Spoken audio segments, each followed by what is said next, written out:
আমাদেরকে যেন আরেকটা শেখ হাসিনা যেন দেখতে না হয়, যিনি প্রধানমন্ত্রী হবেন তিনি দুইবারের বেশি প্রধানমন্ত্রী থাকতে পারবেন না। যে দলীয়ভাবে যে যারা বেশি আসন পাইতেছে তারাই সরকার হবে, মানে এই ধারাটা পরিবর্তন হওয়া উচিত। একদম ব্যক্তি দ্বিতীয়বার অবশ্যই হতে পারবে না। একজন ব্যক্তি পরপর দুইবার না, জীবনে দুইবারের বেশি হতে পারবে না। যাই যাই দিনে নিয়মিত আয়োজন জনমতে আপনাদের স্বাগত জানাচ্ছি। আমি শাহরিয়ার নাইম। সংবিধান সংস্কার কমিশন প্রস্তাবনা রেখেছেন একজন ব্যক্তি দুইবারের বেশি প্রধানমন্ত্রী হতে পারবে না, পাশাপাশি কোনো দলীয় প্রধান সরকার প্রধান হতে পারবে না। দর্শক, এই বিষয়ে সাধারণ মানুষের মতামত কি, জানবো তাদের প্রতিক্রিয়া। আমরা দেখেছি যে বাংলাদেশের যে লিগ্যাল সিস্টেম, এই লিগ্যাল সিস্টেমের মধ্যে পার্লামেন্ট এখানে একটা সুপ্রিম পাওয়ার এক্সারসাইজ করেছে। যখনই যে সরকার ক্ষমতা এসেছে তখন সে বাংলাদেশের বিচার বিভাগ, বাংলাদেশের প্রশাসন অর্থাৎ নির্বাহী বিভাগ, এই দুইটা অর্গানকে তারা তাদের দলীয় কাজে তারা ব্যবহার করেছে। এবং গত 16 বছরও আমরা দেখেছি যে এই পার্লামেন্টই বিচার বিভাগকে একটি দলীয় কার্যালয়ে পরিণত করেছে এবং নির্বাহী বিভাগ অর্থাৎ প্রশাসনকে সে তার দলীয় কাজে সর্বাত্মকভাবে ব্যবহার করে একটি প্রশাসনিক জায়গা থেকে একটা পুলিশ রাষ্ট্রও তারা কায়েম করেছিল। আমাদেরকে বানিয়েছিল তারা দাস। সেই জায়গা থেকে আমরা মনে করি যে পার্লামেন্টের যে কাঠামোর যে জায়গাটি রয়েছে, এই সুপ্রিম কাঠামো থেকে তাদের পাওয়ারের জায়গাটি এটি অবশ্যই কমাতে হবে। এবং আমরা মনে করি যে বাংলাদেশের প্রাইম মিনিস্টার যে পাওয়ারটা এক্সারসাইজ করে অর্থাৎ প্রধানমন্ত্রীর যে ক্ষমতার যে ভারসাম্য, সেটি অবশ্যই রাখতে হবে রাষ্ট্রপতির সাথে। সেক্ষেত্রে আমরা অবশ্যই মনে করি যে প্রধানমন্ত্রীর সাথে রাষ্ট্রপতির যে ক্ষমতার যে ভারসাম্য, সেটি যদি না রাখা হয় তাহলে পরবর্তী এই সামনে যে নির্বাচন আসছে, জাতীয় নির্বাচন যে আসছে, এই নির্বাচনের মাধ্যমে যে সরকার ক্ষমতায় আসবে এবং সেই সরকার প্রধানমন্ত্রী যে হবে, সে যে শেখ হাসিনার মতো আচরণ করবে না তার কোনো গ্যারান্টি আমরা দিতে পারবো না।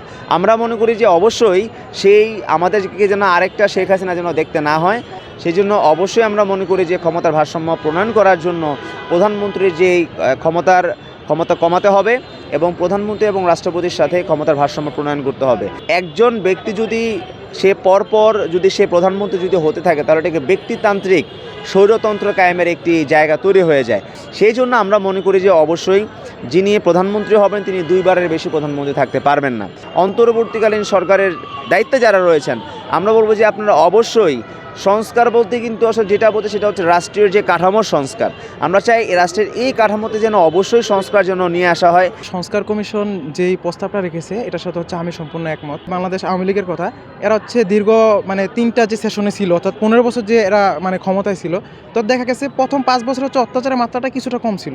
পরবর্তীতে যখন আবার আসলো তখন হচ্ছে যে এদের অত্যাচারের মাত্রাটা অনেক বাড়াই দিছে। তো দিন শেষে দেখা গেছে ওই 10 বছর পরে আবার এদের অত্যাচারের মাত্রাটা আরও বেশি বাড়ছে। কিন্তু যদি বিষয়টা এমন হইতো যে এরা হচ্ছে যে 2 মেয়াদের বেশি থাকতে পারবে না, তখন কিন্তু হচ্ছে যারা যে কোনো কাজকর্ম করার ক্ষেত্রে একটা হিসাব নিকাশ করতো। কিন্তু হচ্ছে যে এই যে একটা সীমাবদ্ধতা নাই বা একটা লিমিটেশন নাই, তো যার কারণে হচ্ছে যে এদের অত্যাচারের মাত্রাটা কিন্তু দিন দিনে বাড়তেছে, বাড়াইছে।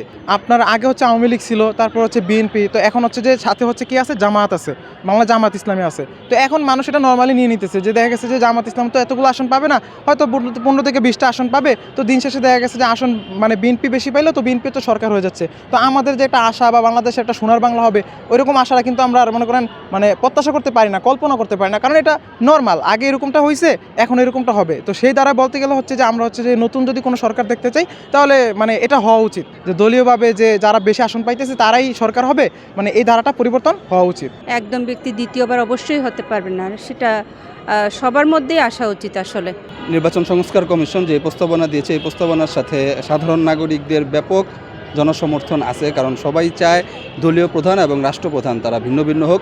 একই ব্যক্তি দলীয় প্রধান রাষ্ট্রপ্রধান হলে রাষ্ট্রকে দল বানিয়ে ফেলে, তখন রাষ্ট্র আর রাষ্ট্রের মতো চলে না, রাষ্ট্রের নেচারে চলে না, বরং দলের নেচারে তখন চলা শুরু করে।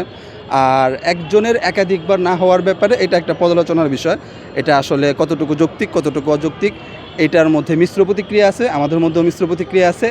আগে একটা সিস্টেম গেছে, হয়তো নতুন সিস্টেম আসবে, এটার অভিজ্ঞতা হবে, অভিজ্ঞতার আলোকে হয়তো চূড়ান্তভাবে নতুন কোনো মিশ্র প্রতিক্রিয়া হবে। এটা সিদ্ধান্তমূলক কোনো বিষয় আমাদের মাঝে এখনও নাই। সংস্কারের সাথে আমরা সবসময় একমত। সংস্কার হবে, পরিবর্তন হবে, তবে সেই পরিবর্তনটা অপরিবর্তনশীল না, সংস্কারটাও পরিবর্তনশীল।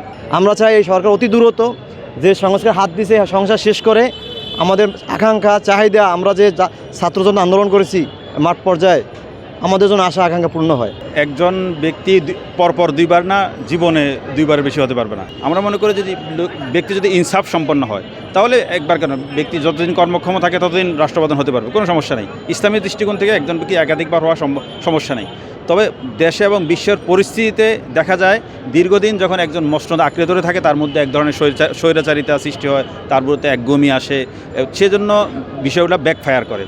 তবে ব্যক্তিগতভাবে যদি দেশের ভিতরে সুষ্ঠু যদি ইনসাফ প্রতিষ্ঠা থাকে তাহলে একজন ব্যক্তি একবার বা একাধিক এরকম সমস্যা না। যদি বিচার ব্যবস্থা এবং সাংবাদিকতা এই রাষ্ট্রের সবচেয়ে গুরুত্বপূর্ণ দুটি পিলার যদি স্বাধীন থাকে তাহলে একজন ব্যক্তি কতবার কী হলো না হলো সমস্যা নেই। আমাদের বিষয় হলো প্রথম ইনসাফটা প্রতিষ্ঠা করতে হবে, দুর্নীতিমুক্ত সমাজ গড়তে হবে। দুর্নীতিমুক্ত হলে সমাজটা, বিচার ব্যবস্থা যদি ইনসাফ সম্পন্ন হয় তাহলে ইনশাল্লাহ একজন ব্যক্তি কী কয়বার হলো না দুইবার হলো সেটা কোনো সমস্যা মনে করি না আমি ব্যক্তিগতভাবে।